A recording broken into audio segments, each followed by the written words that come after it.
The following transmission is a conversation with Brad Williams, lead writer for the Once Upon a Wasteland, a Storytime podcast, as well as VitriolPlays, who plays the lead role of Odessa Valdez.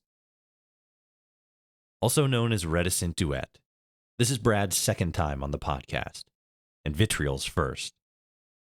While we already know Brad quite well from his previous time, a fair segment of this episode is dedicated to Vitriol and her role as Odessa, which she plays alongside the character of Elizabeth, voiced by another friend of the podcast, Letitia Lemon.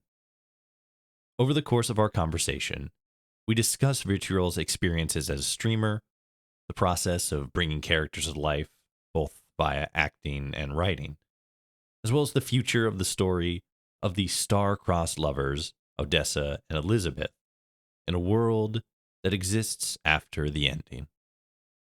I am follower Toshi, and this is the Atomcast. If you enjoy this episode, be sure to follow for future episodes, and consider subscribing to our Patreon, where your monthly contribution will go towards improving the quality of transmission, ensuring that we remain ad-free, as well as helping to decrease the time between uploads. As always, links to our Patreon, as well as guest socials, can be found in the description. And be sure to leave a comment recommending creators that you would like to see in future uploads. Without further ado, Brad Williams and VitriolPlays of Once Upon a Wasteland, a Fallout story. All right, so since this is the second time that you've been on the show, Brad, first of all, welcome back. It's always good to have people back on the show. Second of all, what have you been doing? What have you been up to since the last time you were here? Yeah, I think since the last time we talked, we finished out the third season of Once Upon a Wasteland, which was pretty awesome. It's been a nice journey over the course of three seasons, and we got to wrap things up in that season finale with sort of the kind of the big event that everything's been working towards across those three seasons, which is a lot of fun. I don't want to give too much away in case people haven't listened yet, but I think it turned out really well. We brought in some really awesome cast members this season, some folks that I hadn't worked with before, a couple people that I really had wanted to work with, but the opportunity hadn't presented itself. So yeah, it was a really great way to wrap up that third season. Is there anybody you mentioned bringing in like new people and stuff? Is there any like big surprise voice actors that you were able to bring in? Well, the main person that I wanted to work with that I hadn't had an opportunity to work with yet was Rissa Montañez, who is absolutely fantastic, and I was able to bring her in the season finale. I've admired both her and her work for a long time, so it was great that when I reached out to her, she had availability and she was able to come in. So yeah, that she was definitely the main person that I had wanted to work with that I was finally able to. Fantastic. And since this is not the first, but it is the first dual episode or dual interviewee episode where we are also welcoming in Vitriol Plays, who is known for, of course, streaming, live streaming, but also as the co-writer of the show. Vit, how you doing? How you feeling since the show's wrapped up its third season? I'm great. Thank you so much for having me on. It's been nice to have a little bit of a break. I feel like we were really busy for a while, but I've been working on a few other projects and trying to enjoy some downtime. So thank you. What are the other projects that you're working on, if you can talk about those? I am doing a little bit for the Modus Files Mm-hmm. podcast and also did some work with the Wasteland Theater Company. Ooh, fancy. In I guess in because we've as I've said, we've had Brad on the show before. He's been able to give sort of a breakdown on like what Once Upon a Wasteland is and like what it means to him and stuff. How would you describe the series though? Like if you were to give the elevator pitch on the story, on the concept, how would you explain it? I guess I would say that it is a Fallout story that has a highlight running through it of a love story. It's certainly not only a love story, but that is a main feature, and focus on the character building of the world. I think that that is one thing that Brad does amazingly well is developing characters, and it's been nice to see those people grow, or hear those people grow, I should say. So you are the, if I'm getting this correctly, you're the co-writer with Brad handling maybe not most of the writing, but a large chunk of it. I would say more I'm co-producer. I have written a few things here and there, but it's certainly not, that I've written an episode or a scene or anything. I've done more like sensitivity writing Mhm. and just a little bit of editing. Brad is definitely the primary writer. What do you mean when you say like sensitivity writing? Reading from different perspectives, I suppose. Sometimes if I feel like things might need to be cut out or rearranged. Certainly, I don't do that often, but we have had some tweaks in the past where maybe we decided to cut some things out because they just didn't flow, or maybe we're a little bit too risque to tone down some episodes. Is that something that how do I phrase it? Obviously there's it's always important to like go back and like double check your work and stuff. Mhm. Does that sort of, is that something that is a natural process, or is that something you like as a team you guys sort of like developed as just a standard practice? Vit, I'll kick this one to you and then we'll hear what Brad has to say.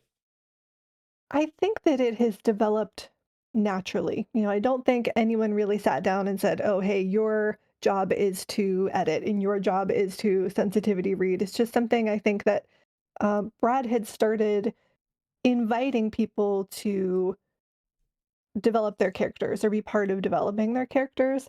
And I think within that, people then felt the freedom to speak up about other things if they noticed something needed changed. And I think maybe I was more vocal than other people because I just naturally am fairly bossy. And I think that just came through. And unlike a lot of other showrunners, I think Brad welcomed the collaboration rather than seeing it as a slight or an insult. I wouldn't necessarily feel as free doing that with other people that I work with, because sometimes people get offended if you mention, "Oh, hey, we should cut this out," or "Let's change this a little bit." But I think everyone on Once Upon a Wasteland has done that with an interest of making the show better and making the characters more authentic and making the experience more true to real life, but also that kind of fantasy life. So I think it was more a natural progression. Would you agree, Brad? Now, also, Yeah, I wanna step in here real quick. Brad, now's your time. This is a safe space. You can talk exactly about how Vit has stepped all over your creative liberties and such. Let it well, let me flow. tell you about this whole not getting offended thing. I am very offended. I'm deeply offended, and I have been for the past 3 years. Crying myself to sleep every single night. Right, on my huge pillow. Right. Uh, Made of money. but right, yeah.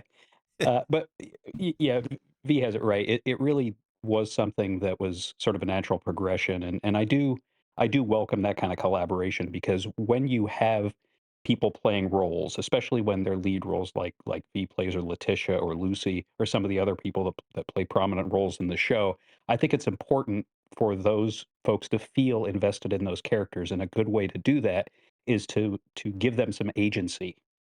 One of the things that Nicholas Meyer, who wrote and directed Star Trek II and Star Trek VI, he's one of my favorite writers.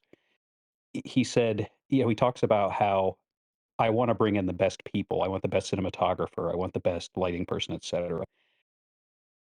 That's sort of how I look at it. I look at it that way with my boys cast. I want the absolute best actors to come in and do it. But one of the other things that he said that's more relevant to what we're talking about here is I am an idiot. I don't know anything. So I'm going to listen to what people come to me with, and I'm going to evaluate it and listen to it. But I also retain the right to say no. So as long as that arrangement works, it turns into a beautiful relationship, which I think has happened here, because it, I can't think of a single instance where we had a discussion, and this isn't just V, this is with everybody. I can't think of a single instance where it wasn't a respectful conversation on both sides where we listened to each other. There have been times where I wrote something a particular way and someone asked about it, like, yeah, maybe this isn't so awesome. I said, well, okay, here's what I'm going for. And that goes into the calculus. And sometimes I learn, well, hey, that doesn't work. People aren't necessarily going to get that. Or sometimes like, oh, okay, I see that. It's a really nice give and take. And it's a testament to the people that are involved with the show that they bring that level of care and that level of attention to these characters. And I do think that it has helped immeasurably with the authenticity of the performances in the show. Makes sense. Bringing your own energy and your own experience and presence, and being able to process them not only as your own emotions and your own sense of the world in a sense, but then being able to take that and transfer it into the character that you're playing allows the actor, or the voice actor in this case, to flesh out the character in a bit more of a realistic way. Yeah, and I think there's also the fact that there's a there's a little bit of a tipping point where Vit is not playing Vit in the show. Mm-hmm. You know what I mean? Vit is playing Odessa, and Vit is not Odessa, and Odessa is not Vit. So maintaining that balance is also very important. So people bring in their own life experiences, their own ways of thinking about things, but they still maintain that distance and that layer of abstraction so that they are genuinely playing a character and not just coming in and playing themselves. And I think, again, I keep using this word, but it is a testament to the skill and the talent in this case of the people that are in the cast, that they're able to do that without losing themselves in the part, or the part losing itself in them. V, you have your own independency and agency as a first person experiencing what Brad has described. Can you give a little bit of a first person view as to what that is, and how that just the sense and the reality of that, bringing your own self into the character? The ways that I bring my own experiences to the character of Odessa Valdez is I have a science background. I have a degree in biology. I used to work in a neurosurgery laboratory, and I feel like I bring in a lot of maybe that technical part of my life, collecting data, analyzing data, and I have some real life experience with that. So I hope that that translates a little bit to being then a voice actor that's comfortable talking about those things, and it just makes a lot of sense. And some of the things that I've decided to do with her character when I'm just reading it on a page is uh, some of her phrasing I've changed. Like, I don't like to have her use contractions. So whenever there's one written, I just don't use it and keep going. And uh, I just like little personality things like that, I think, come through. Why don't you like using or like Odessa using contractions? Oh, I just decided to do that early on. I feel like she probably wouldn't rush through speaking. I feel like if she goes through the task of saying things, I feel like she really wants people to listen to what she's saying, and every word is important. So I wanted to stress that. And I think only when she's like hurried or rushed would she use a contraction. Why did I come up with that? I don't know. Just a quirk of her personality that you discovered. Yeah, definitely a quirk, that's for sure. Yeah.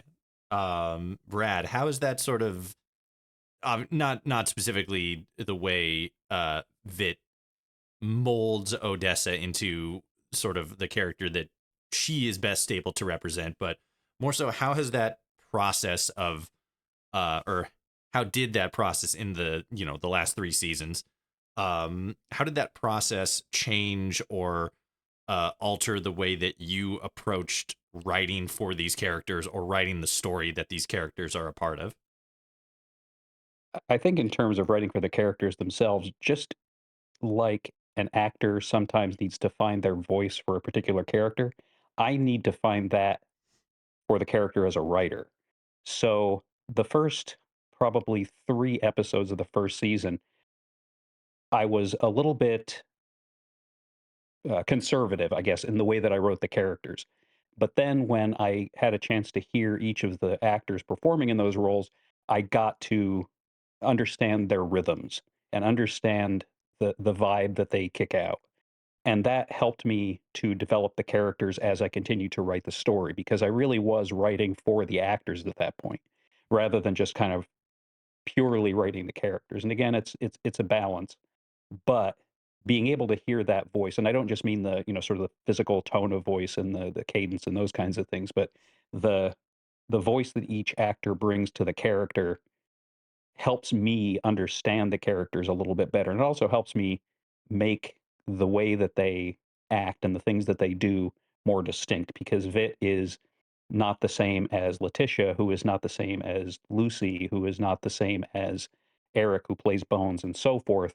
And it really does help me quite a bit. It's hard to write when you're coming up with all the voices in your own head because you're just one person with one perspective. Mhm. But you get to hear all of those different takes and all of those different uh, ways of bringing the character to life, and then that helps you write those characters in a richer and a more robust way, I think. And so it probably feeds on itself. So as my writing gets better and my writing gets more personal, hopefully that helps the actors develop the characters themselves, and then it just kind of keeps building. Which I think whatever the reason, if it's that or it's something else, I think that's something that's certainly happened over the course of the 3 seasons.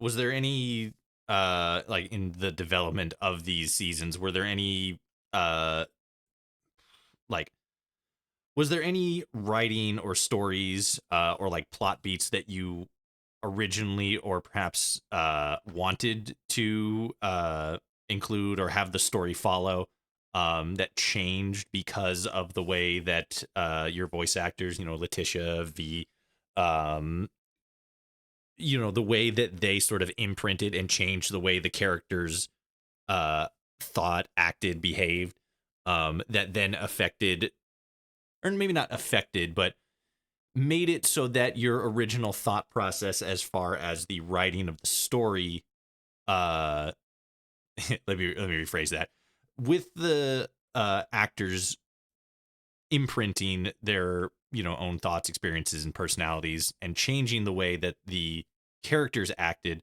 Was there any writing that you originally had planned that wouldn't quite make as much sense with how the characters developed? Yeah, I think the best example of that was early on. My original plan for Amanda was for that character to really just be a romantic foil for Odessa, where it, the plan was always to have her be Beth's best friend and ex, but it was really going to be less of a three-dimensional relationship than it ended up being. And when I heard Lucy in the first episode or two that she was in, I thought, you know what? It would be a disservice to this actor and this character to just do that. And Amanda ended up being one of the most important characters in the show outside of the two leads, and someone who in a lot of ways is a very important part of the emotional core of the show. And that really is down to Lucy's performance and what she brought to the character. Because the plan was really for her to just be opposed to Beth and Odessa getting together because she was selfishly wanting to keep Beth for herself, even though they weren't going to ever get back together romantically. So she was a villain, really. Mhm. But Lucy brought so much to the role in those first 2 episodes that I pivoted really quickly, and made her an integral and ongoing part of the show. Let's take a step back here a little bit. V, how did you get involved in the Fallout community? Hmm. I think probably first I was streaming Fallout 76 on Twitch, and from there joined Twitter and joined the Fallout community that previously existed on Twitter. And then I noticed that the Modus Files had posted some information about some small roles, and they just needed some people to fill in some voices. And I thought, oh, that'd be really fun. I could try to do something like that. And then got a small role on the Modus Files, and then did their Halloween episode. And then from there, Brad asked me to audition for Odessa. What did you do for their Halloween episode? Were you an actor, or did you come in with like a producer sort of role? I was a voice actor in the Halloween episode. I want to say maybe 4 years ago, 3 years ago. At some point, ever since 2020, time doesn't matter. So, Right, right. at some point in the distant past, so you kind of maybe not fell into it, but discovered it after streaming Fallout 76, and that led to one thing. So that's how you entered the community. How did you get involved? Maybe not involved. It makes it sound more like a crime. Like, how did you get involved with playing Fallout games? But like, you mentioned streaming Fallout 76. Was that your first Fallout game, or is that just the first one that you streamed? That's the first one I streamed. My first Fallout game was Fallout 2, and I remember playing that game in my boyfriend, now husband's basement during high school. So Fallout 2 was my first Fallout game, and then I played every Fallout game since then, even the ones that I like to pretend don't exist. But Fallout 76, 76, exactly. Yeah. no, 76 I love. I really enjoyed Fallout 76. Um, so I started streaming it, and that made me fall in love with it again. I played it on launch, but didn't like some of the limiting factors at launch.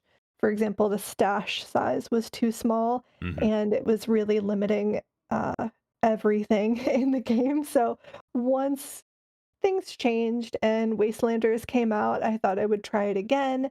And then I was streaming it because I had started streaming other things and I just didn't like the way that they were going. Like, I originally started streaming World of Warcraft, Mhm. but I found that it was really hard to do all of the things that I had to do in a raid while also entertaining chat. So I just wanted to find some other games that were easier for me to talk to chat, but also then I could play with people. So I figured Fallout 76 would be a good one to do that. And it was quite fun playing along with people that I met on Twitch. And now I have some amazing real life friends because of it. What was the thing about Fallout that drew you into the series? Because I mean, you said that Fallout 2 was your first Fallout game, which I kind of have an ongoing joke that I do on this podcast, that I'll ask that, and then if the guest says anything besides Fallout New Vegas, I'm like, I'm sorry, now the internet hates you. But you said Fallout 2, which is very interesting because there's sort of two kinds of people in the Fallout community. I guess technically three now. There's the people who started playing when Fallout 1 first came out and been playing since then. There's the people who've been playing since Fallout 3 came out and Bethesda took over. And then there's like the new people who've been playing since Fallout 76. But you came in during in Fallout 2, which in my experience I don't hear very often. I hear a lot of people saying that that was kind of like the best Fallout, or like their favorite Fallout. Mhm. But it's a unique place to start off. One, because it's a sequel, but two, it's that weird in between between Fallout 1 and Fallout 3, where obviously the developers are very different. But the tone is also very different. The tone that they're going for in the old Black Isle games is very different from the tone and the approach that they hit at Fallout 3. So now that you have sort of like the retrospect of the entire game genre, or not genre, but the entire series and all of its different forms, like what was it that pulled you into Fallout 2 specifically? I started with Fallout 2, I'm sure, because we were teenagers, bored, in a basement, and we had a limited selection of games. Mhm. At that time period, there wasn't the internet that you could go and play any game that you wanted. There was no type of gaming subscription service that you could use. You had to play whatever you physically owned, and I had already played all the games at my house, so we were trying the games at his house. And I remember we saw his little brother playing Fallout 2, so we kicked him off the computer, and Mhm. then we started playing it. Of course, how you do with siblings, Ah, and I was hooked from there, and we played through the series together, and we had to wait, what, like 15, 16 years for the next Fallout game, and I thought that was quite frustrating because I was hooked immediately. It's just such a wonderful universe to be in and explore, and I think that what I liked the most was probably that exploration, where a lot of other games, your path was very linear, mhm. and I think this was maybe my first foray with getting to explore anywhere that you wanted to go on the map, and I thought that that was just fantastic. Plus, you have all the inventory management, and I love a good inventory management game, so that was a big appeal for me as well. But I think just the world in general, I enjoy seeing how all the different factions are connected, and even all the different items just create such a unique experience that I hadn't seen elsewhere. And then you eventually got into streaming at some point. When maybe not when was that, but like what got you into streaming? I got into streaming because I was at a New Year's Eve party, and the people at the New Year's Eve party had a streamer on who was playing Hearthstone. All my friends were really into Hearthstone at that time, and we really liked this one Hearthstone streamer. And I don't even play Hearthstone, but I just thought it was so entertaining to watch someone else play a game and have them, chat and tell stories. And I thought, well, I could do that, foolish, ADHD brain where you look at something and you think, oh, I could do that. Well, you can So technically I, do that. You don't even need to have any sort of specific mindset. Like you can do right, that. It's just the level of quality. That's the sure, big determining factor. sure. So I did start looking into Twitch and everything, and then I abandoned that idea for probably like half a year and just completely forgot about wanting to do it. I think because at the time I had a laptop, and I knew that that wasn't going to be good enough to do all the things that I wanted to do. So once I got a desktop computer, then I tried streaming and started off with, excuse me, Hmm. I started off with World of Warcraft. Oh my gosh, let me get a Oh no. drink. Hold on. Fair enough. Gotta keep the pipes all loosened up. That time of year where everything's like so dry. Um, No, yeah, I so get it. I started off with World of Warcraft and then went into some games where you're doing like more point and click adventure game type of things. But I felt like that wasn't as fun for chat because they couldn't play with you. Mhm. So I wanted to find a game where people could play with you, and I had Fallout 76 sitting in my library because I abandoned it, but I wanted to go back to it, and that ended up being a game that I think brought a lot of people together, not just in my Twitch chat, but just in the community in general. And it was nice to see people that you knew from the community in the game. So it was a lot. It was a nice experience to bring people together. Yeah. Brad, have you like I don't know, because streaming specifically has really changed and evolved not only over the course of its lifetime in history but also in like the last couple of years. um have you thought any about bringing any of your story creation process or rather like a future season of Once Upon a Wasteland, or maybe just like some sort of like special live event or something? Have you ever thought about experimenting with streaming like that in any sort of way, any sort of like live presentation or show or event or anything? I've done a couple like that, and I think it's it's the kind of thing that I would have to sort of do several times and tweak a little bit because like the way that I envisioned it was doing a live listen to an episode Mhm. and almost doing like a director's commentary from a Blu-ray kind of a thing. But it's hard to do that because with on a Blu-ray, you don't have to worry about it's not audio only. So Mhm. like necessarily if you're talking over what's happening. So the way that I ended up doing it was at the end of each scene I would stop and talk about the scene and that kind of thing. And it worked okay, but I think it could certainly be better. But there's quite a few possibilities there that I think could potentially work pretty well.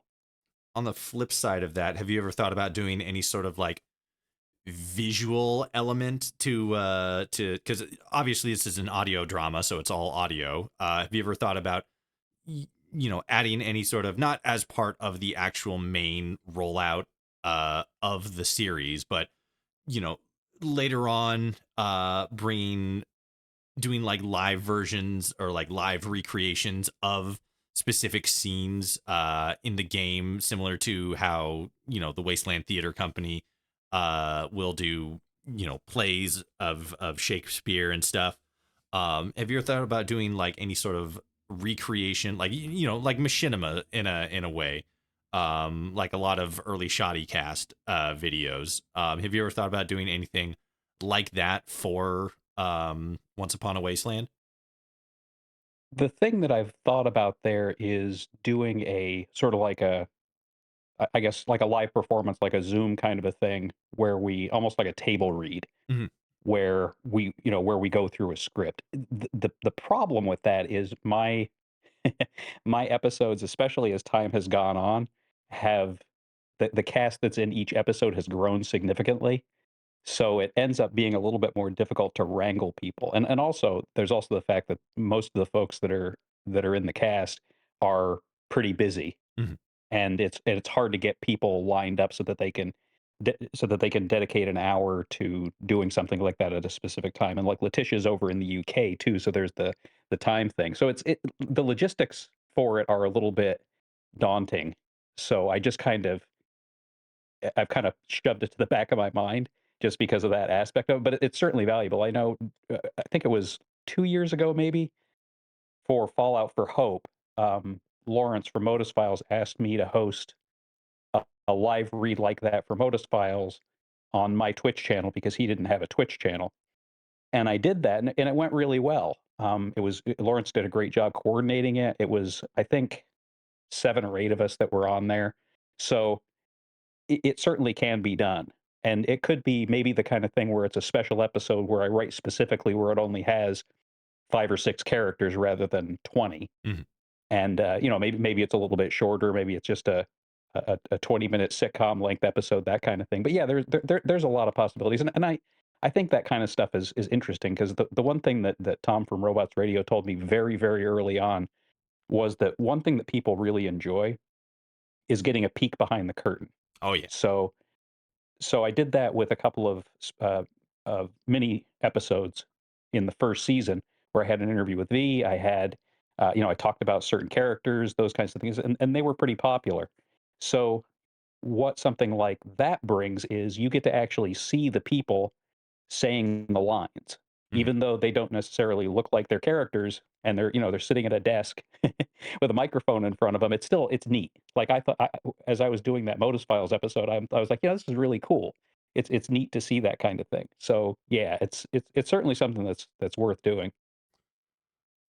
One of the questions that I asked during our last interview, um, Brad, when I had you on last time, was in relation to, if I'm remembering correctly, you had somebody on an IMDb page comment that was something along the lines of like, lesbians and Fallout, that doesn't make any sense, something like that. And I remember we talked about it a little bit as sort of like, oh, this is kind of silly. That was a silly comment. And like what that sort of relationship in not only the story but like in excuse me, in the larger Fallout universe, like maybe not the role that it plays, but like the place that it occupies in the community, in the world space, this, that, and the other thing. Um, in the last couple of like, months, maybe in the last year in general, there's been this really strange sort of like dust up or like larger conversation happening around representation in gaming as far as LGBTQ characters go.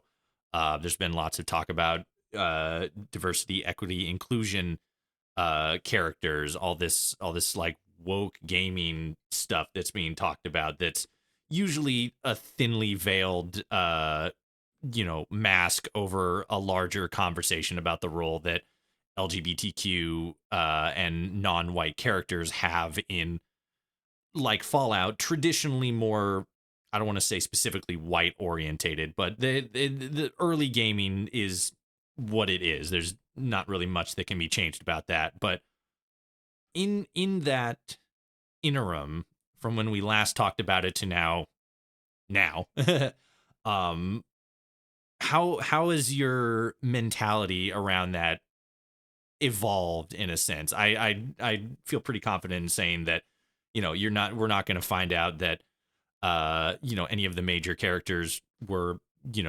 changing in any sort of significant way. But what has been, what has changed over this larger conversation, or what has become more important as far as the characters in the show are?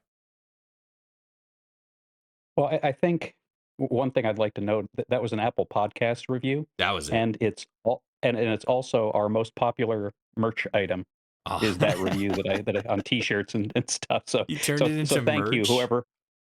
Oh yeah, yeah. Oh, There's T-shirts. There's all fantastic. kinds of stuff. Yeah. So thanks, whoever left that review. You've definitely helped the show. But in any case, my approach. I don't know if I'm going to catch heat for this, but my approach hasn't really changed. Um, I, I'm not trying to speak for anybody. I Mm. don't think it's my place to do that. I mean, I'm a cishet white dude, um, who's all I'm trying to do is tell a good story.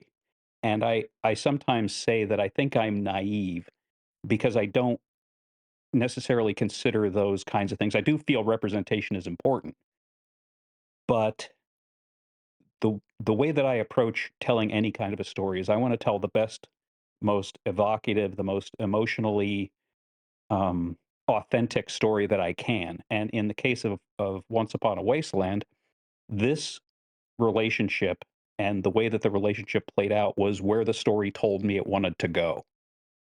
That's it. I'm not trying to speak for the LGBTQ community. That would be I, I it's a bad thing for a writer to say, but I can't even think of the words to describe how bad that would be.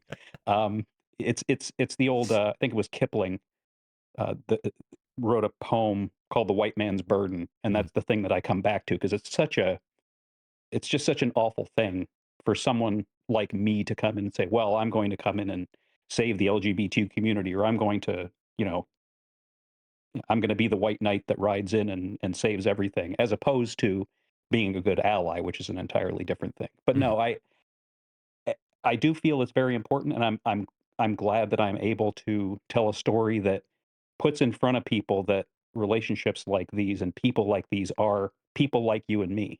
Like I said, I'm a straight dude, um, but the way that a lot of the beats in the romance between Beth and Odessa come from my own personal experience, because love is love, as cliche as that maybe has become. Relationships are two people who love each other and sometimes have difficulties and sometimes don't, and at the end of the day they're just trying to be happy with someone that they found. That's all there is to it. So yeah, I don't want to say I'm immune to it.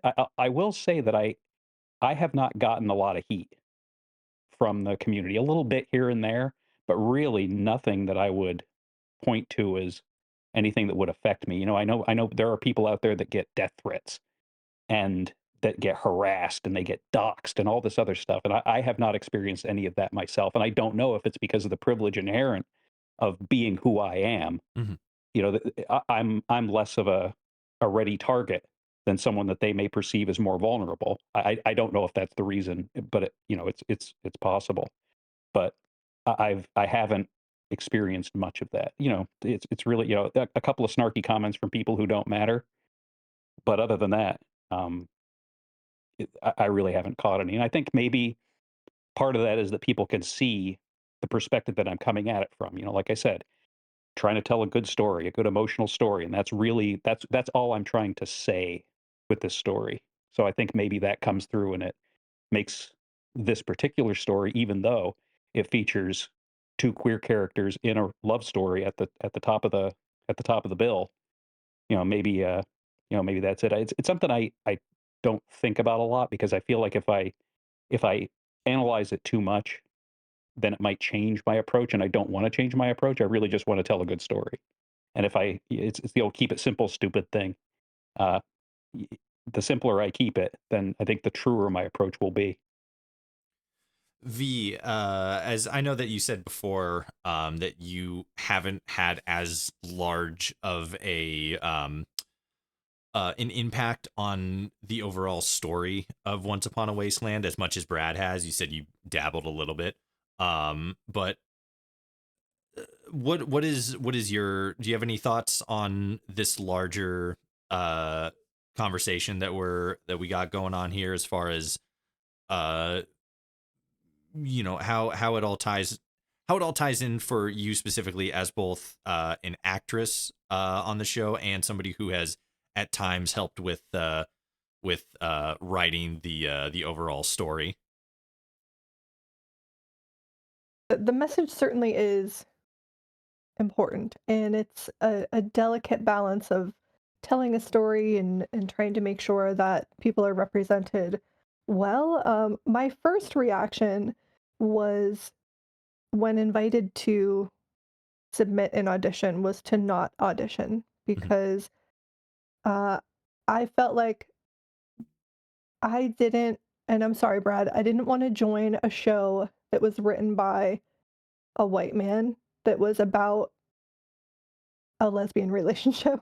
And I I was really hesitant because I didn't want it to, I didn't know Brad, I didn't know his intentions, I didn't, know anything about where the story was going. There were so many unknowns, and then I was walking into a role um, of someone who was Latina, and I am a white woman, and I also thought that that was problematic. So there were a lot of different things that kind of, uh, at the back of my mind, was saying, you shouldn't be auditioning for this if there's all these different boxes that you're checking in the wrong places. But I think that the way that this show is handled is with the best intentions and focusing on character and trying to build those characters. And I feel like we're not trying to spread a message in a way that is not authentic. We're just trying to show people's lives and tell a story, and we're trying to do some good, I think, with that, but in a way where I feel like we're not trying to speak for groups that maybe we do or don't represent. So it's a delicate situation, but I think most of that burden is going to fall on the primary writer. And thankfully, I think everything has been handled very, very well.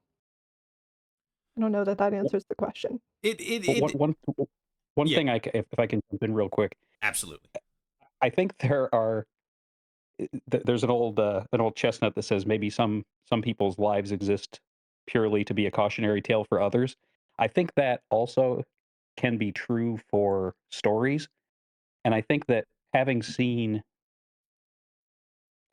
especially WLW relationships, women loving women, Mhm. that are approached with uh, with a male gaze, and they're gross, Yeah. if I may be so bold. So I think having seen some of those, I think that also sort of formed my approach because I saw that and I'm like, I don't want to do that. That's Mhm. awful.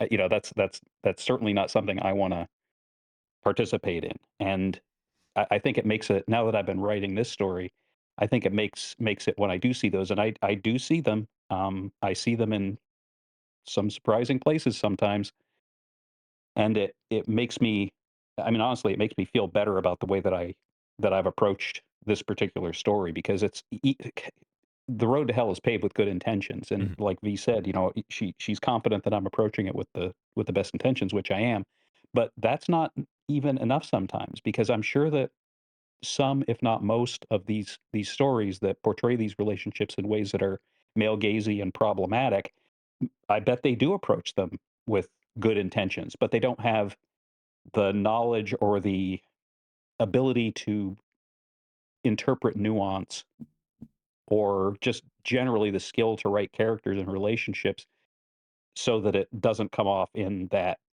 way. I think you've So, also done a lot of research too that mhm. helps you ground your perspective. You've done a lot of reading and studied a lot of things that I think many other people that are writing these types of stories that, are not representing themselves maybe haven't done. And I feel like that has prepared you a little bit more than the average writer. Yeah, that's possible. I appreciate you mentioning that. Like, you can, like, watching something like Mädchen in Uniform, which is one of the first movies. It's a German movie from the 30s that approached topics like this. Mhm. And I think watching something like that really sort of opens your eyes. I mean, that's 90 years ago. That and the approach in that film was something that I think resonates today. And then as time has gone on, you missed a lot of it during the when the Hays Code was in place, at least in the U.S. Mhm. But then you have some other movies, like Carol was a recent movie that I think approached these kinds of relationships really, really wonderfully. So, yeah, being able to watch, I talked about the ones that are male gazy and terrible. On the flip side, if you have the opportunity to consume media, whether it's movies, TV shows, books, whatever, that aren't like that, I think it can also help that perspective. So this is probably going to get a little conceptual, maybe a little shaky on my end for how sometimes not great I am at getting to points. So stick with me on this one. Um, as of the time of this recording, the latest installment in the Dragon Age franchise, Dragon Age Veilguard, is still relatively new. I think it's been out for two weeks, maybe a little bit more at this point. Um, in the interim, or rather, before the game had came out, there was a lot of people who had concerns about the how do I put it? The quality of the game based on pre-release scenes, pre-release visuals, content that have been put out since then. Since the game was actually dropped, and a lot more people have actually been able to get in and get their hands on and everything. There's been a segment of the gaming community and the larger commentary around gaming that have looked at things such as specific options in the character creation menu, such as the ability to be not, I believe, non-binary or transgender, and the inclusion of top surgery scars, and also in the game itself the option to change your character's gender to transgender. And if I remember correctly, there's a non-binary companion that you can get to accompany your party. um Around that character whose name escapes me at this point. I know that they are a Quinari uh species, but again, the name escapes me. But the point is, this specific scene involved a character accidentally referring to them as she instead of they, which is their current chosen pronoun, and then going through this uh, in reality, basically they make up for it by just doing a couple push-ups. But the scene itself a lot of people have said feels very uh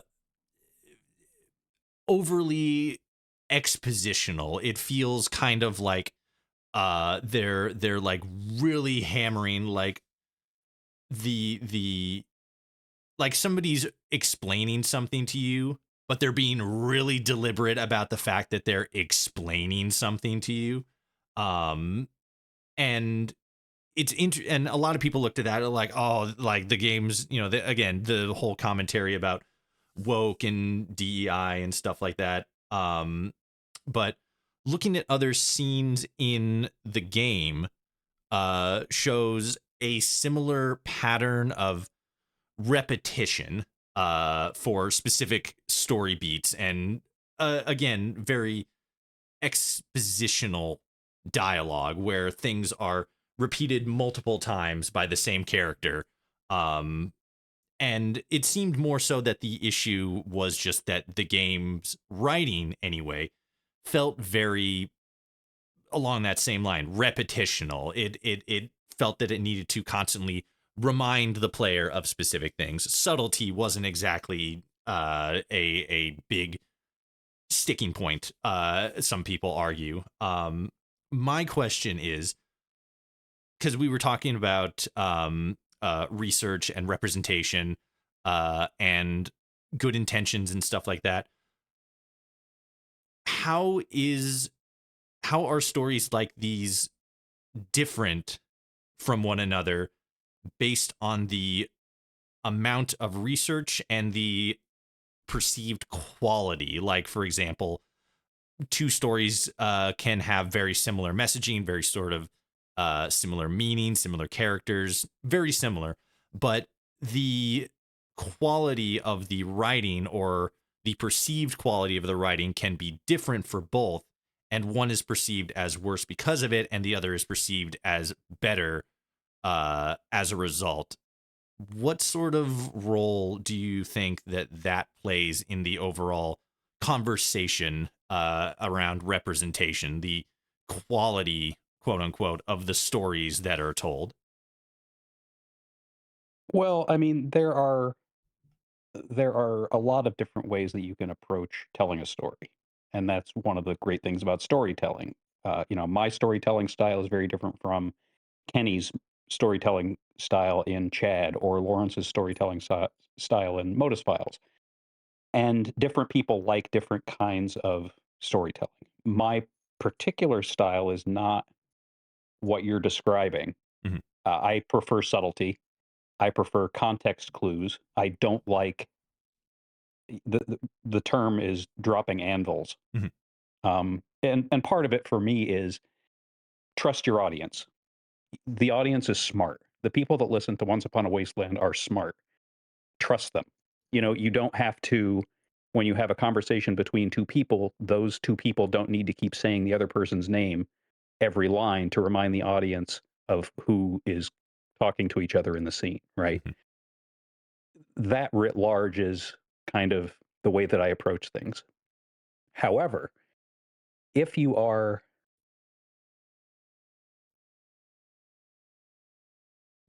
how can I put this? That's not the only way to deliver a message or the only way to tell a story. Mhm. And it really does come down, you talk about quality of writing, right? That's a term that you used. You got to be good at whatever storytelling method you're engaging in, because otherwise it just doesn't come off as enjoyable. For one thing, sorry, my cat is yelling at me. That's what they do. They're good at it. Yes, yes, it is. Um, in order to deliver the message effectively, you have to be good at whatever storytelling style you are trying to do. Mhm. So I haven't played DA. I haven't played any of the DA games, and I haven't seen. I've heard about the discourse surrounding the game, but I haven't played it, and I haven't really read about it or watched any videos. The one criticism that I saw about it was that the dialogue wasn't particularly well written, Mhm.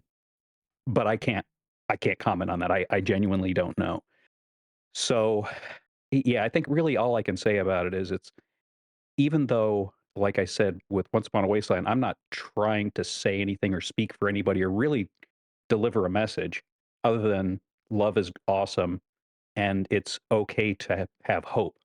That's really the only message that I'm trying to deliver. Mhm. Um, if you want to deliver a larger message, there's nothing wrong with that. And frankly, the idea that being able to select pronouns in a character creation screen or the ability to be transgender or have top surgery scars, I, I just don't understand what the fuss is about. If you want to play a character who looks like me and who is like me, you absolutely can. They're not taking away anybody's ability to play those kinds of characters.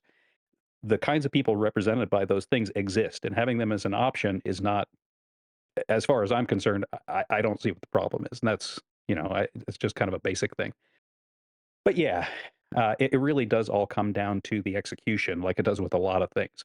And I mean, let's be honest, video game writing over the years has not necessarily been the best. Mhm. You have things like the old Infocom text games, which I think were exceptionally well written for the most part. But then you have some other games where it's um, not so great, Yeah. not so authentic. Like people don't talk like this. People don't wouldn't do these kinds of things, that kind of thing. So again, it really does just come down to the execution. And I do think if you are trying to deliver a message, be good at it.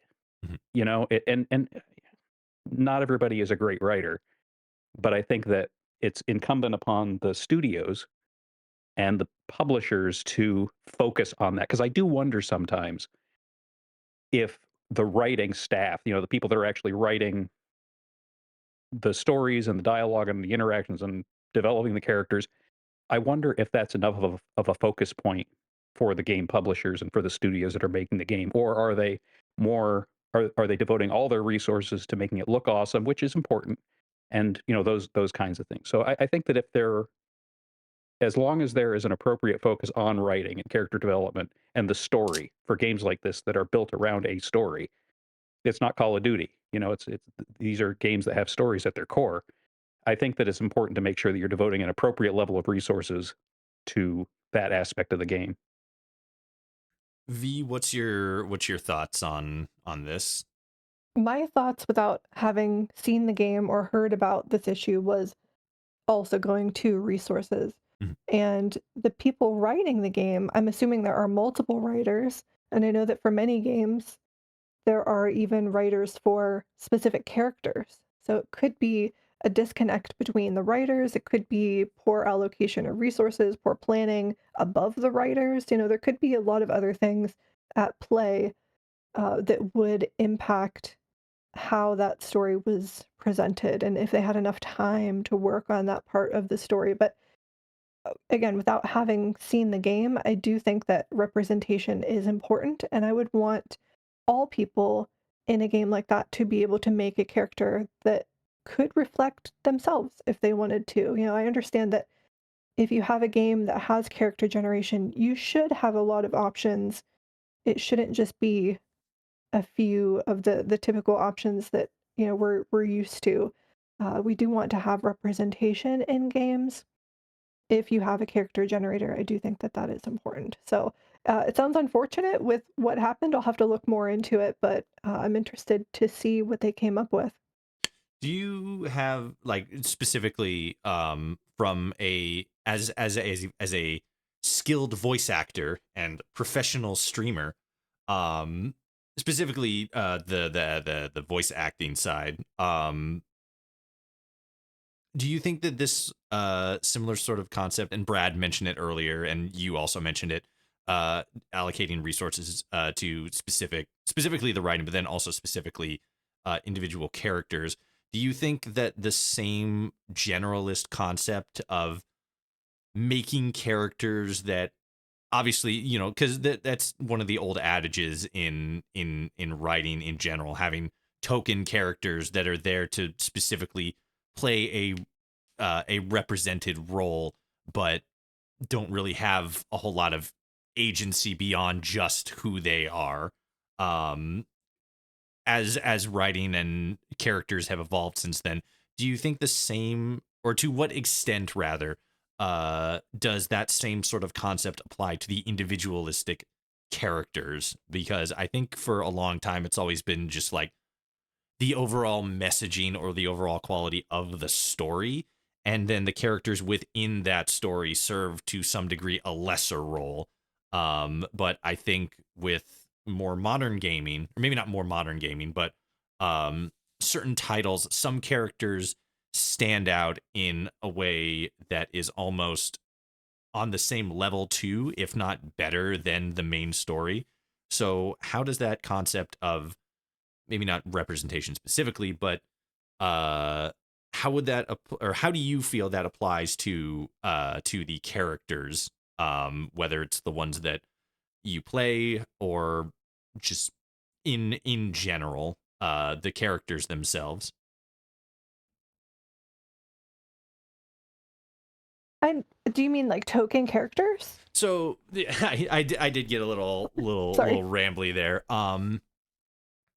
As I said, the quality of the writing in Dragon Age seems to be a big determining factor on whether or not the game is good, and that's, you know, something that's applicable throughout all gaming. But it seems like a lot of people are sort of using that as a springboard to then make larger commentary and criticism of specific inclusions in gaming, or in the game rather.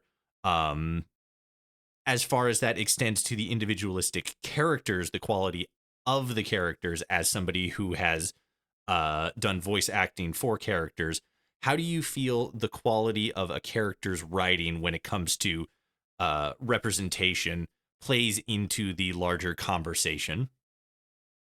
I certainly feel that the writing is important, especially if it is a character that could be a target from certain groups.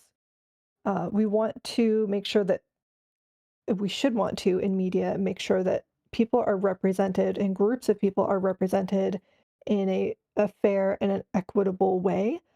So I think it's unfortunate if this poor writing scenario, again, not having seen it myself, um, ends up allowing for groups to target groups of people that exist in real life. Because let's be honest, that's the issue. People are targeting groups of people that do exist in real life. They're not targeting that specific character. It seems like they're using it as an excuse to springboard their message of hate, which is a strange place to bring your hate to a video game community. But that's certainly the world we live in, unfortunately. So I think that the game developers should have then approached this character with maybe more care and more attention, knowing that it could be dangerous, and it could be a focal point for many, many people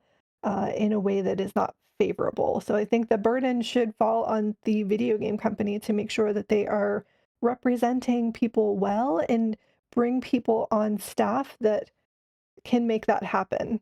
And maybe they didn't do that in this case. But again, I haven't seen the game itself, but I know that many other media like video games, etc., will have people that view things specifically for sensitivity to try to avoid all of this happening. Mm-hmm.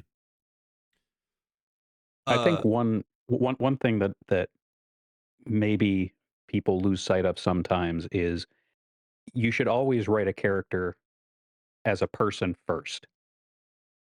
And I think if you approach it from that perspective, then all of the authentic aspects of their identity will naturally flow from that.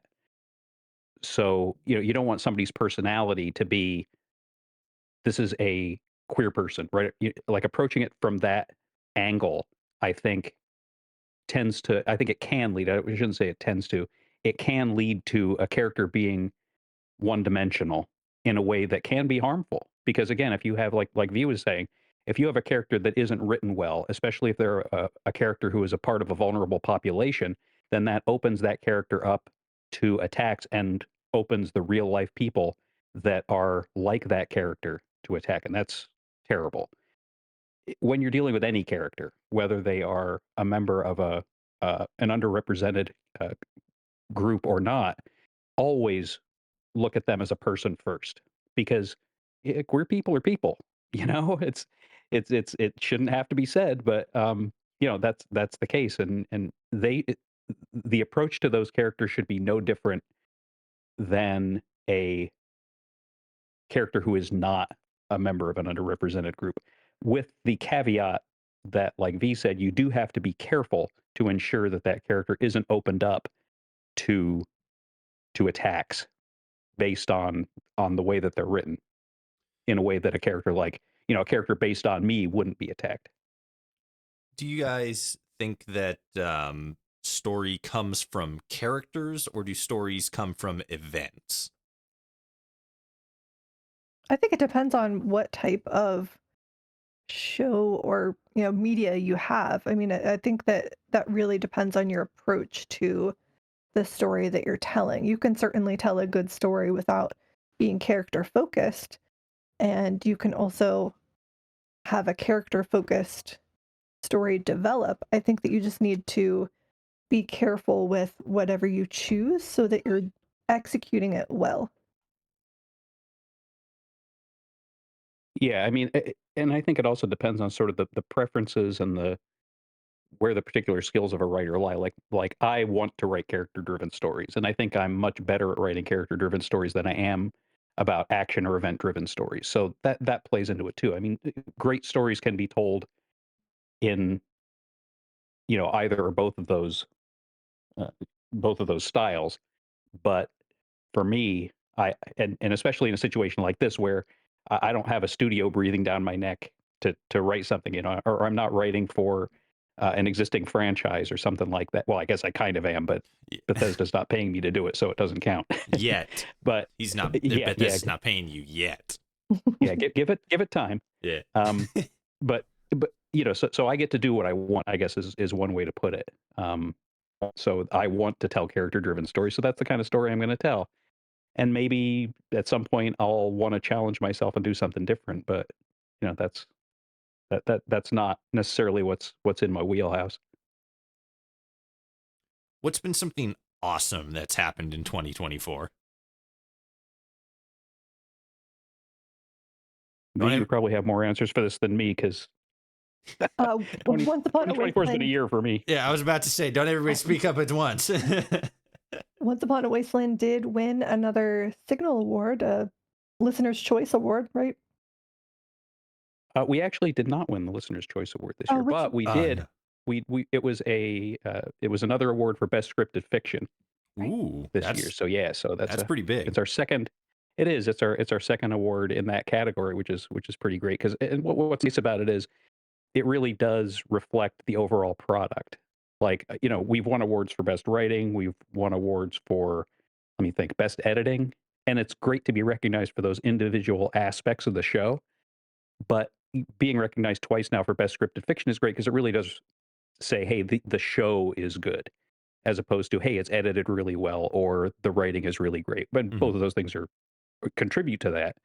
But that's pretty good. And I will say, I had a nice meeting with the general manager of the Signal Awards earlier this week, and I keep pushing for individual talent in fiction to be recognized. So like a best actor, best actress, or a single category for best performer in a fiction project. So fingers crossed, because they have expanded the categories that have been available in the past couple of years. I'm hoping that that's something that they strongly consider doing, because I think it's important to recognize the individual talents that are involved with that, because I always say that it's the cast that makes this show sing. What I do is put words on a page, which is important, but without the voice cast, nobody would be particularly interested in reading a script, that's not being acted out by skilled people. Vit, did you have one? I got to travel to West Virginia again this year to see real life Fallout 76 places and people that I met in game who I now consider friends. So that was a good highlight. Was there any giant bats flying around? Thank goodness, no. No bats, no Mothmen. They got, well, don't they have Oh no, I guess it's not. I guess all the cicadas are gone, so you don't gotta worry about giant bugs. I would welcome that. I would find that interesting. Yeah, cicadas. Yeah. Wouldn't be the first time that I was knee deep in cicadas. Yeah, from if I'm remembering correctly, they had. I think we had two. There were two massive broods that hatched around the same time. So like Yeah, the this South was year. just inundated with loud, huge bugs that apparently some people actually cook up into little snacks. Yeah, Which why not? I know, right? It's out there. Might as well. For me, I don't know. There's like you guys have said, this 2024 has kind of been a year.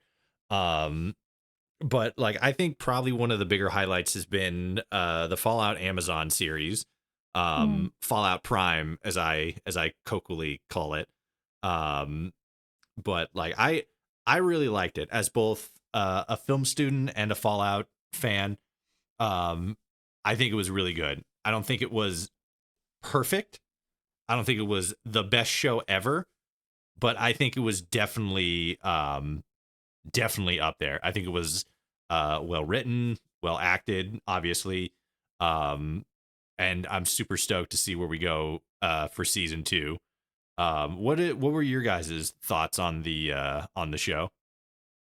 I enjoyed the show so much. It was so exciting to see all of those types of places that you see in game in the real world, and I think they did such a good job of capturing the video game essence without making it hokey or cheesy in a bad way. You know, it was a little cheesy at times, but I think in a good way. Mhm. And I think that they embraced the universe. They treated the game with respect that I sometimes don't see if it's a video game series. You know, they try to make it a little bit too real.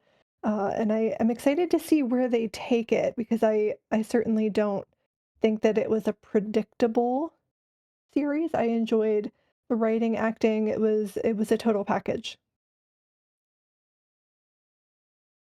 Yeah, one of the things that I appreciated about it was that the approach was very similar to how I approached Once Upon a Wasteland, so it made me feel like I did something right.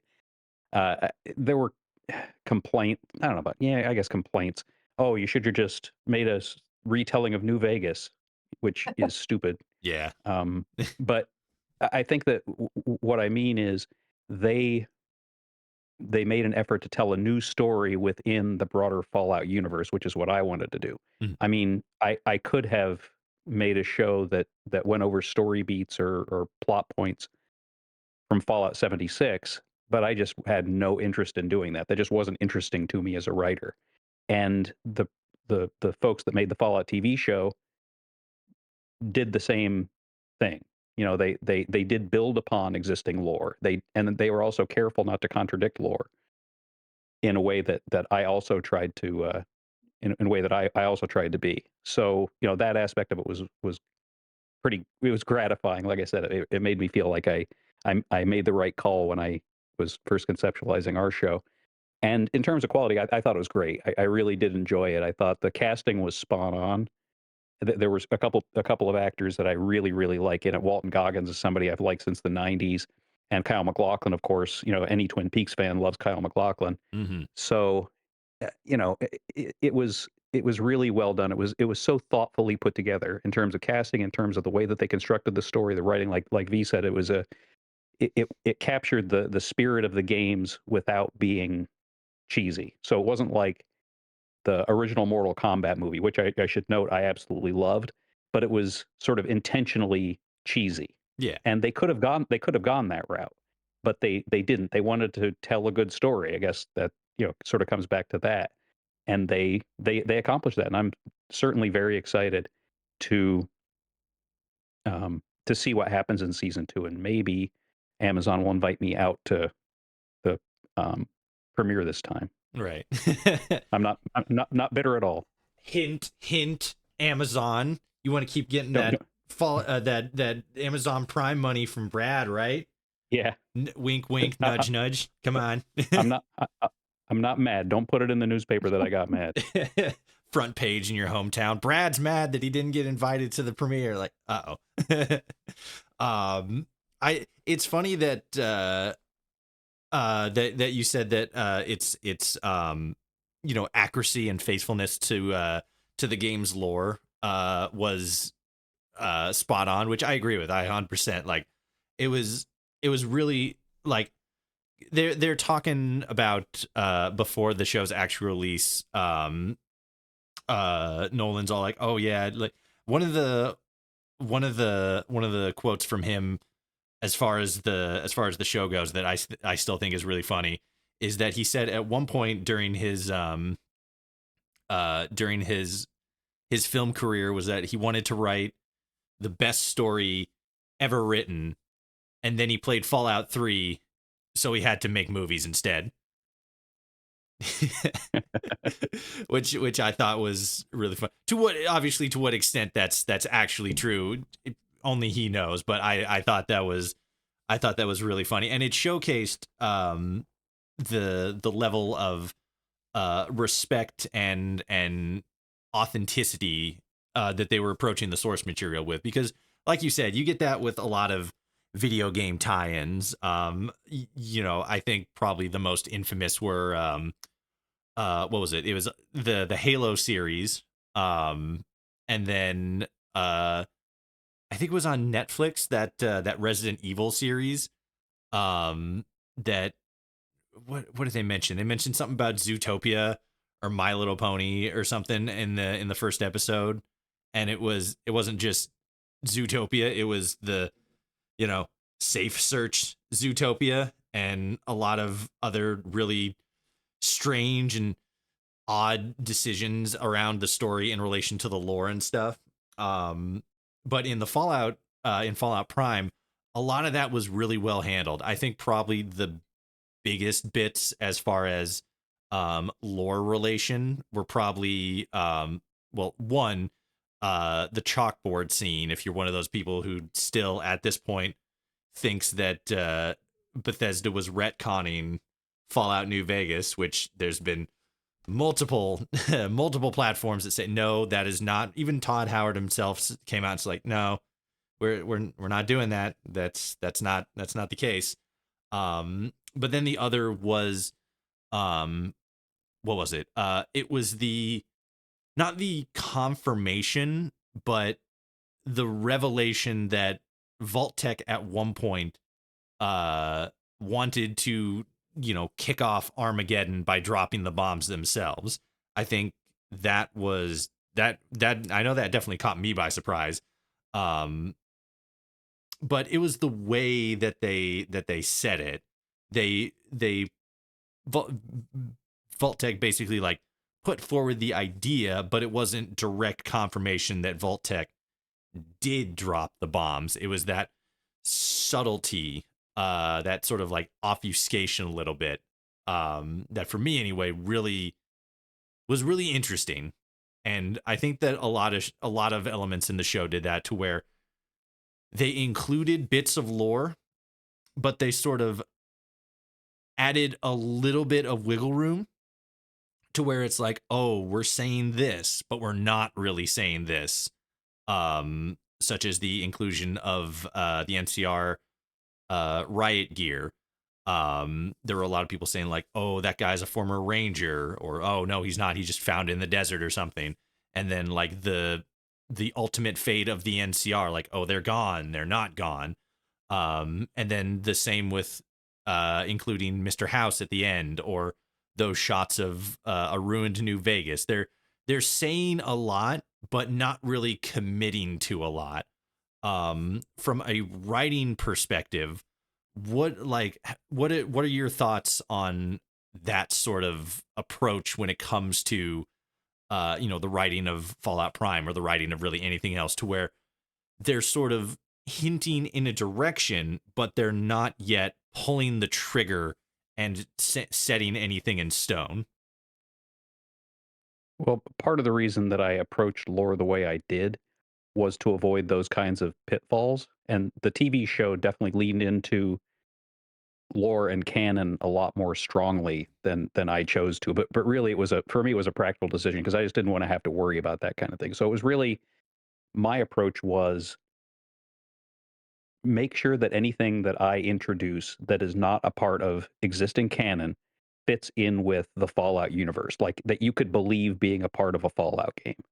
So that was the way that I sort of looked at that. Whereas the TV show, like you said, there were, they're in uh, different locations that we've already seen in the games. So they had to tiptoe around that stuff a lot more carefully. Mhm. So and I think they did a good job, which is pretty cool. And I think, yeah, it was a gutsy decision to kind of go halfway there. Like I said, the idea of retelling an existing story would have been a horrendous idea, and I'm glad they didn't do it.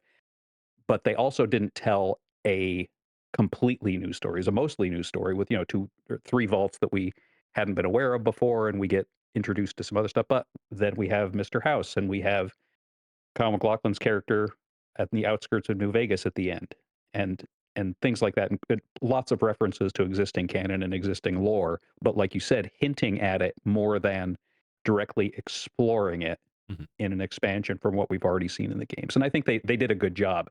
And that was a heck of a difficult thing to pull off. So kudos to them for doing such a good job.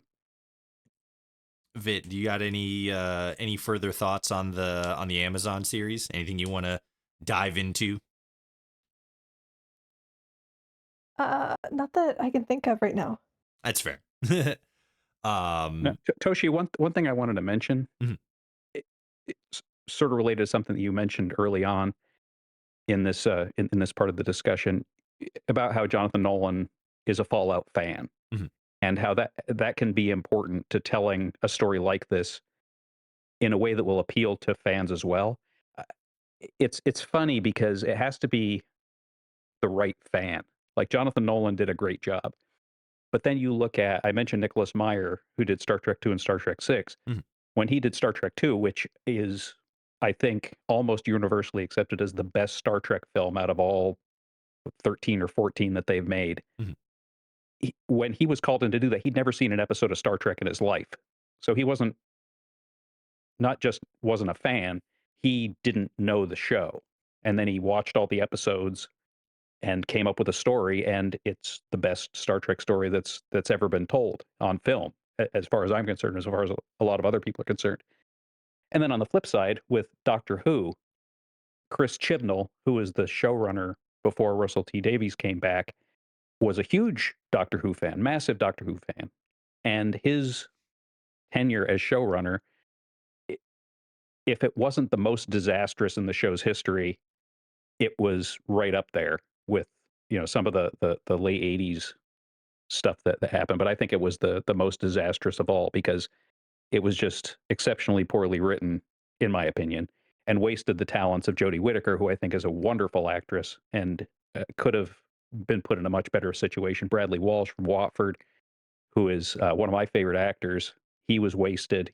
So it can be good to have a fan, but it's not necessarily a panacea. So you're kind of rolling dice when you have somebody who's a big fan because it could turn out great, um, or it can also maybe not turn out so great.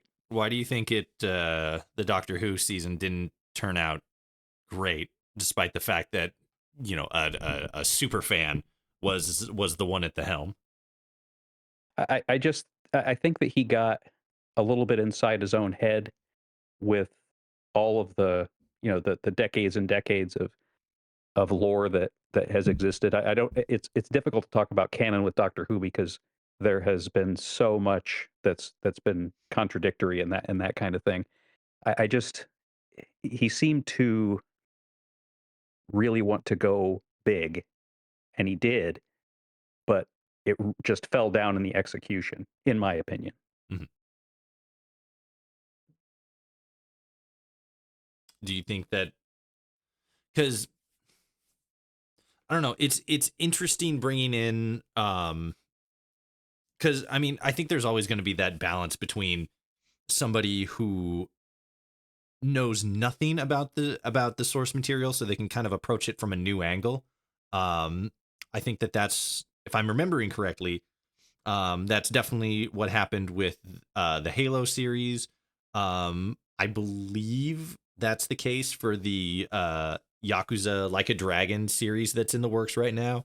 And then perhaps most infamously, that was the case with the original Super Mario Brothers movie, which was probably both one of the worst video game movies ever made and probably one of the funniest video game movies ever made, just because of how vastly different it was from its source material. But there is still that balance between having somebody who can approach the series or approach the source material from a completely new angle, having known nothing about the source material, and those super fans that are deeply, almost intimately knowledgeable about the source material, but who then fall into the trap of both nostalgia and sort of, I guess mostly nostalgia, because um, I've seen it a lot in the modding community for Fallout. There's a lot of, obviously, modding's very different, but there are a lot of people who will, instead of trying to tread new ground, will instead go back to older source material, or try to do things similar to the way something else did it, either as like an homage or lack of creativity. There's a variety of different reasons, but I think it is that reality of somebody, again, being so knowledgeable on a subject that they fall into the that well-known pitfall of just repeating the same thing, and sliding into comfortability rather than taking a risk to explore something new. Yeah, I think there's a lot of different potential reasons why that kind of thing can fall down. I think on the other side of it, if you have a non-fan coming in, I think the key is to approach the source material with respect. And I mentioned Nick Meyer. The fact that Nick Meyer went in, the first thing he did was watch all the episodes of the original series and the motion picture. That showed that he wanted to understand the source material and respect it in whatever he was making. And then he came in and he did the Rathacon is very different from anything that had come before, and Roddenberry was not happy about a lot of it. Mm-hmm. But I think the fact that he approached it with such a level of respect came through, and that's why it turned out as well as it did. And maybe if you have a guy like Chibnall or like me, if I came in and I became the showrunner for Doctor Who, somebody who's been watching it since I was a little kid, I've been thinking about Doctor Who for a very long time. So maybe there's some stuff that's been rattling around in my head since I was 10 years old that doesn't really make sense, but it's so ingrained in my thinking about the show that it could find its way in. I mean, I don't know. It's an interesting topic, and I think it's broader than we can discuss on this, but it's an interesting thing to think about. Mm-hmm. What or well, let me pitch this question to V rather. V, as a fellow streamer, there's always like you're always sort of thinking forward, right? You're always thinking like, all right, how can I make my stream better? Or like what's the next big game that I want to play? What's coming out that might make for a good game to play for streaming. What like where are you at right now? What is your projection of future content opportunity look like? What are you thinking, and what are you planning with your streaming machinations? Great question.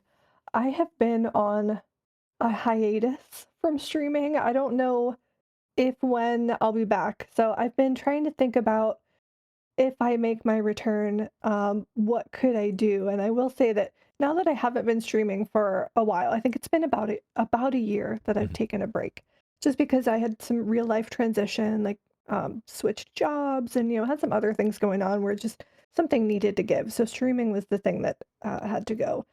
And I think about, well, if I do go live again, what am I going to be doing different? What am I going to keep the same?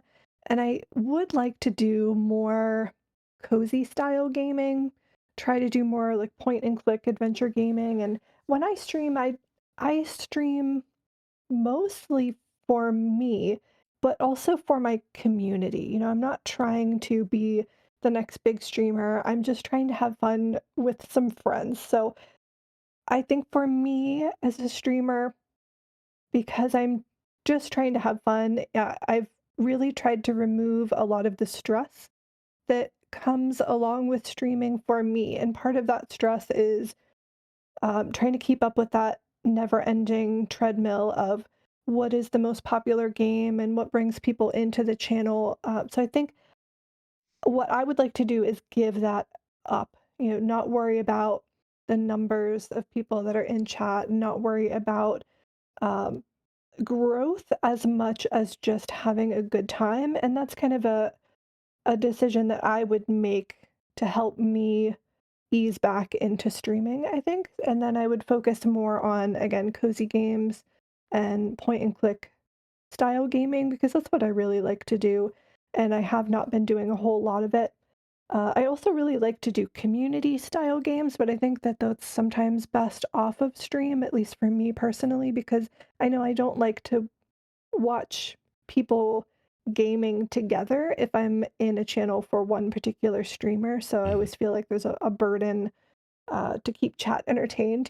So I'm not sure where streaming is going in the future for people that are considering growth, but I think for me, I'm not going to consider that. I'm just going to consider trying to get to hit that go live button, because I feel like for me, that's the biggest barrier right now is just overcoming the anxiety that is part of streaming and just try to have some fun. It is nice to have that extra income, but I think that the stress that I was experiencing maybe wasn't worth it.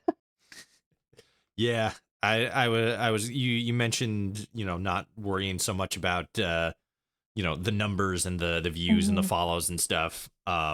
Once you figure out how to do that, like please let me know, because like that's Right. that's always that's always in It's the back always of my there. mind.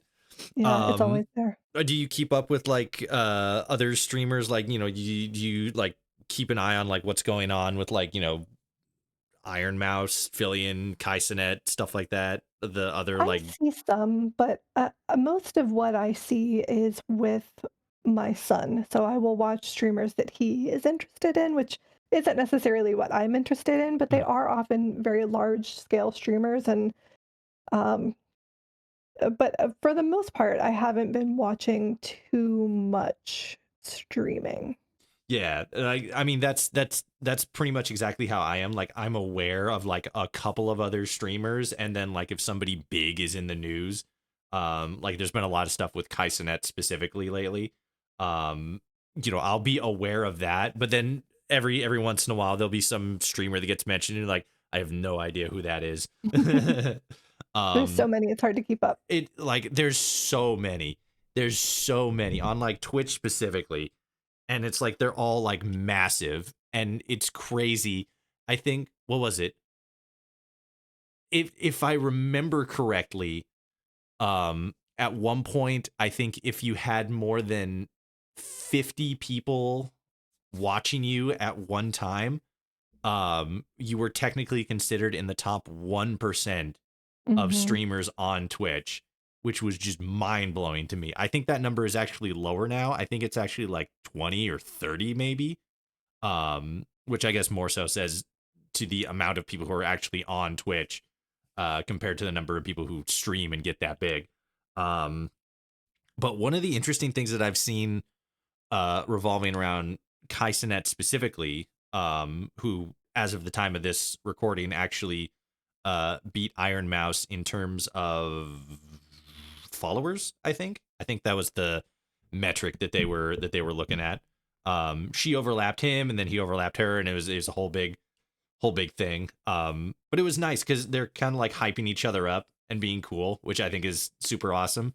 Hmm. But with Kaisenet specifically, it's interesting because he's had a lot of really big names on stream with him recently. I remember a while ago he had Kevin Hart. He had John Cena at one point. Hmm. The name escapes me, but he had the voice actor who did the voice of Trevor from Franklin from Grand Theft Auto 5 on with him. And then the most recent, as of the time of this recording, which is like mid-November, is that he had Bill Nye the Science Guy on. I did see that. That was wild. He just, like, I just see a thing on Twitter and I see Kai Cenat like screaming and freaking out on the floor, and then I look over and then Bill Nye wanders onto screen. I'm like, what the? But it's interesting because like there were all these other videos of Bill showing him this little sciencey magic trick where he's got these two like little pads on his desk, and he's like, you feel that one, you feel how that one's cold, and then you feel this one, you feel how that one's hot. Which one do you think will melt this ice cube faster? And he's like, oh, probably the one that feels warmer. So he puts the ice cube on the warmer one and then an ice cube on the colder one, and the colder one melts faster. And you see Kai sitting there, and he's just like, what? He actually said like, but how does that work, Bill Nye? And he just says it in this very like childlike way, in like he's just absolutely amazed, and he's just like completely awestruck, and he's sitting there next to the guy who was like, you know, a lot of people my age like grew up with him in like science class and like early morning cartoons, and he's sitting there with him seeing actual science magic happening, and he's just like completely like he's like regressed to being a child, and the world is just full of wonder and excitement, and he's having so much fun like learning and stuff. And he's bringing this, it feels like he's very comfortable and in his own space. And I think you'd probably agree with this, that's a big place for a lot of streamers to be. And I think probably one of the hardest places for people who do what we do to actually get to that place where you're just like so comfortable doing that. Well, one, streaming, and being able to engage with people in that way, but more so being able to do that, but then also be in front of like a large audience of like nameless, faceless people and still have that level of energy and comfortability. And it feels like that's sort of the biggest thing that sets people apart as to like the people who watch streams versus the people who do stream.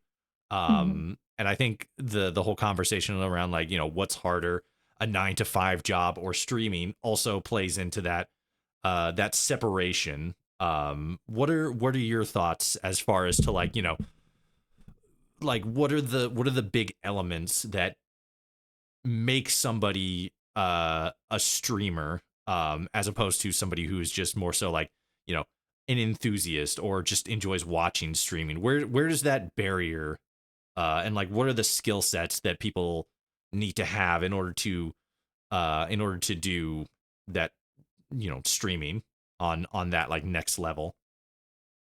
There's certainly a lot of factors I think that go into being successful. And one thing that people don't talk about enough is that it takes money. It takes a lot of money.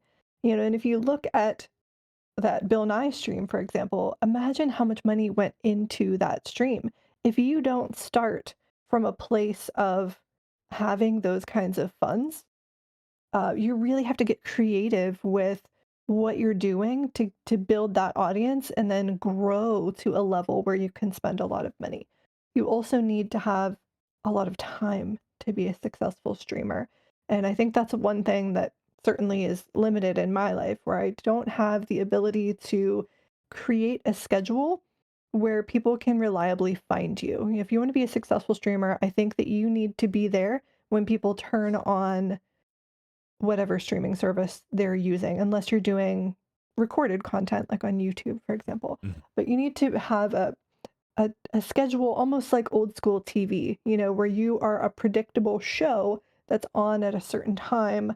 So you need to have money, you need to have time, and you need to have not only the personality that you were mentioning, you know, to be welcoming and engage with chat, but you also need to have the skills to have all of the behind the scenes know-how of setting up all of the equipment, all of the materials that you need, and then doing all of the social media that is going to go along with streaming. So it's certainly more than just playing a video game and talking with chat. You know, you almost need a whole team of people to really help you be successful, especially if you're at that level of success.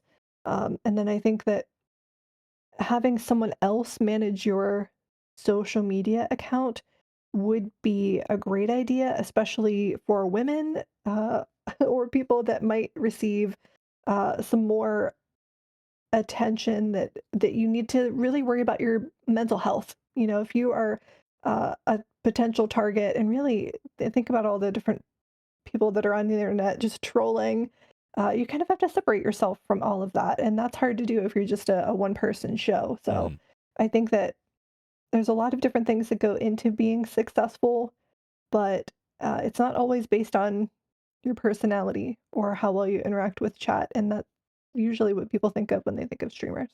Yeah, because being being a good personality is definitely a big part of it. But as with anything, like it, if you got the money to if you got enough money to throw at something, you're gonna be successful at it. Like that's Hmm. just unfortunately the way the world works.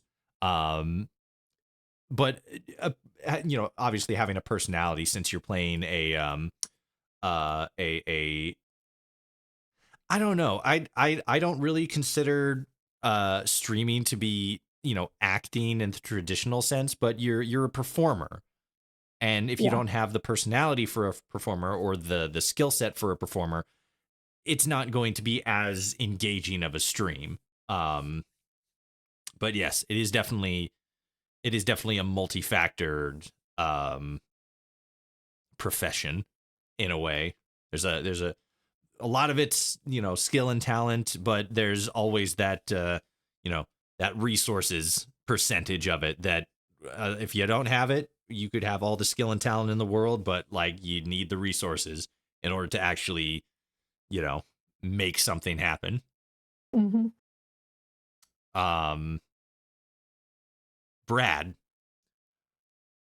you said that or maybe you said, I don't know, I can't remember past the last 20 minutes. um but uh Once Upon a Wasteland has wrapped season 3. um and from my understanding, it's sort of like on a hiatus. What is the future of the series looking like right now, if you can speak to that? Well, yeah, some real life stuff happened this year that I didn't feel like I could commit to a full season starting in the fall like we normally do, and do the show justice and give the listeners the level of quality and attention that they deserve. So yeah, I decided to go on a little bit of a hiatus just so I can figure out what I want to do next. It's nice that the show has been as successful as it has been, because it really does open up a lot of possibilities for what could come next. I could do another season of Once Upon a Wasteland. I could do a spin-off. I could do a completely unrelated uh, Fallout based show. I could do something that is not Fallout related at all. The world is my oyster, kind of.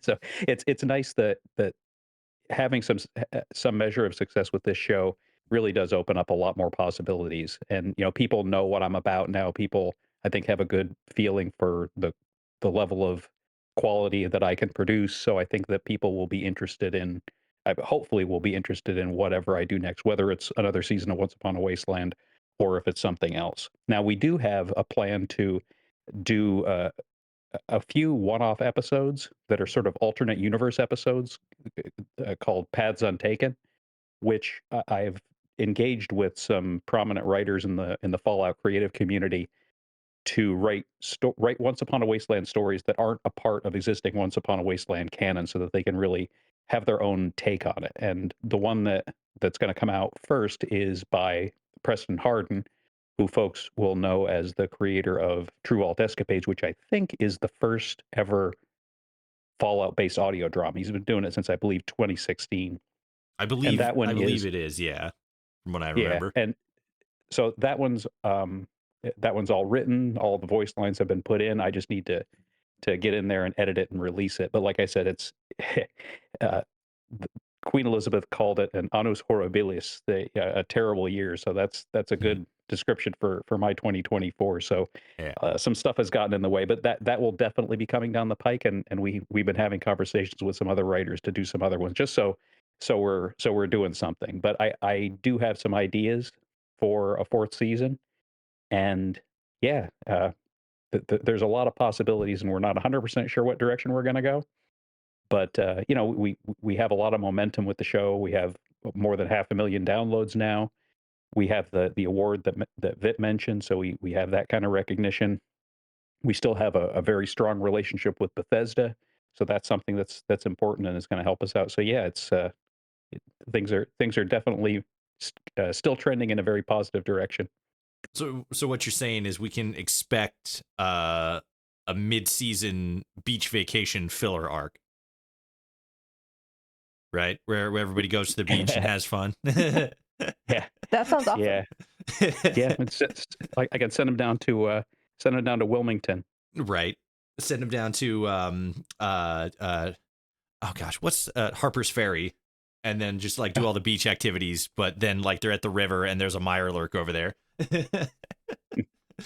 um what's some like good advice that you guys would give to, you know, writers, voice actors, anybody looking to get into stream? Like what's just good advice that you like sharing with others as much as you can from that sort of optimistic altruist perspective that, you know, we all kind of have in our brains, but given how, you know, just things go sometimes, we kind of forget sometimes, but then we dig up and we just remind ourselves and others, you know, things get better, things will always improve, and, you know, good advice. You want to grab that one first, B? Sure. I think some early advice would be think about if you're creating something, what is your goal for creating that piece, whatever it is? Because that might shape how you go into creating that work. You know, if your goal is growth, if your goal is making money, if your goal is just having fun, you're going to measure your success in different ways.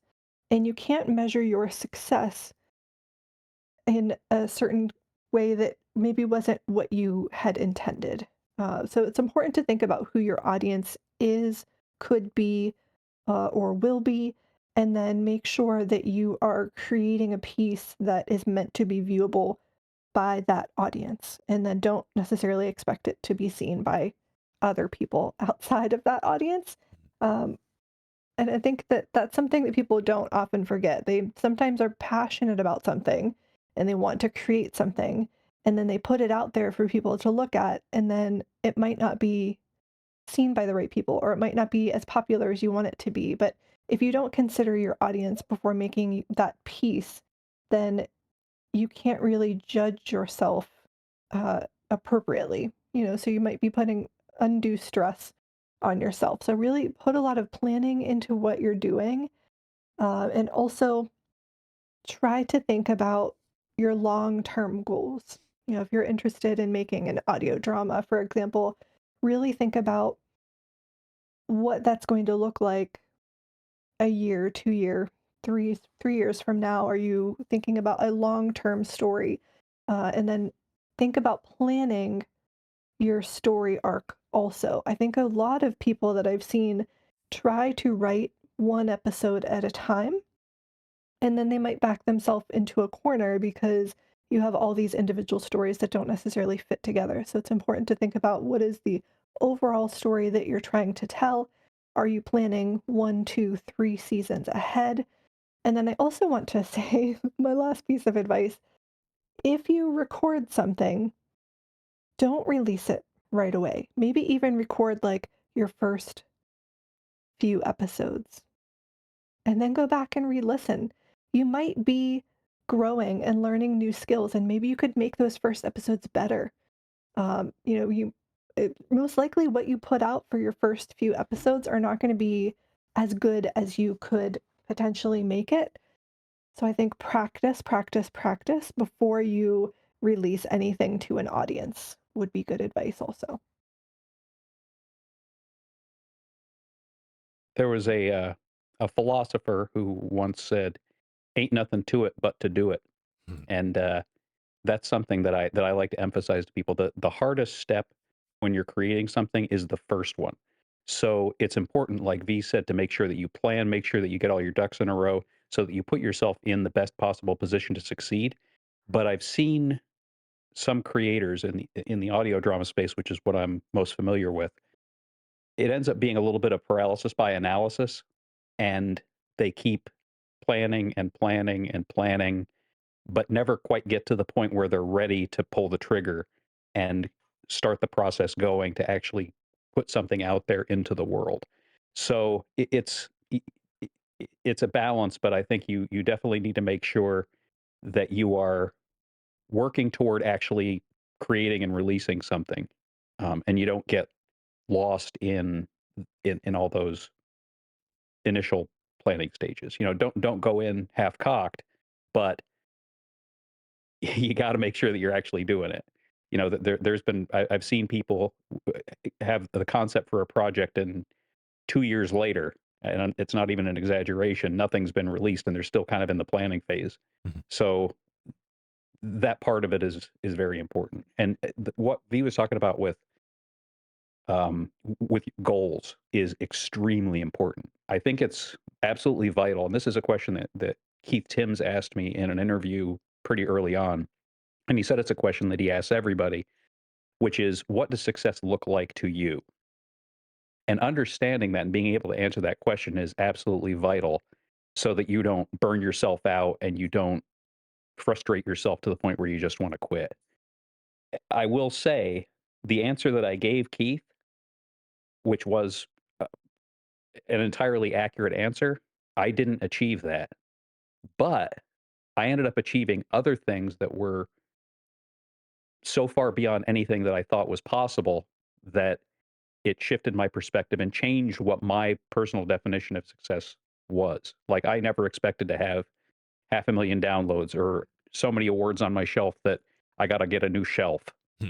Or I didn't expect Bethesda to work with me and promote the show, and continue to have this partnership that we have. Like, none of that, I didn't even think that was on the table. So even though I didn't achieve what I wanted to at the very beginning, I found out that there were other things that could be every bit as fulfilling, if not more so. So understand what you want to accomplish, but understand that you may find other things that are at least as important, or maybe even more important, as you go along. Um, Another thing, and V was talking about, in terms of streaming, money.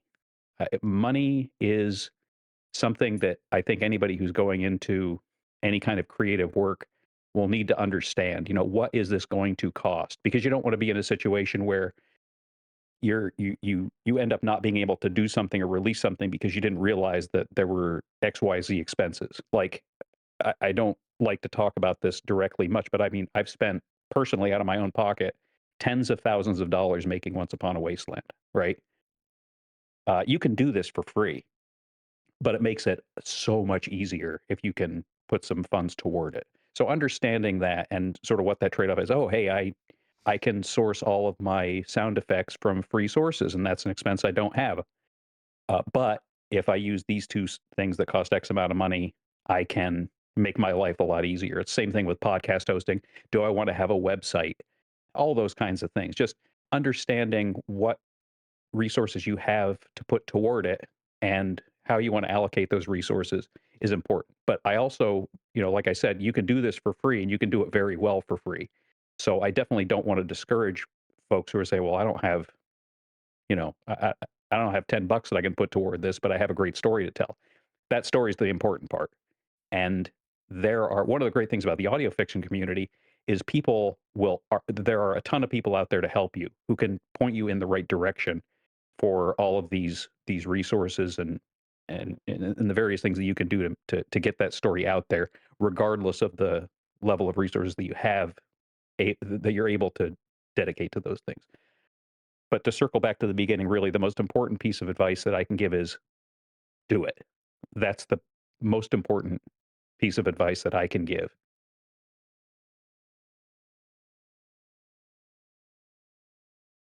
Thank you for listening to my conversation with Brad Williams and VitriolPlays, lead writer and lead actor for Once Upon a Wasteland, a Fallout story podcast.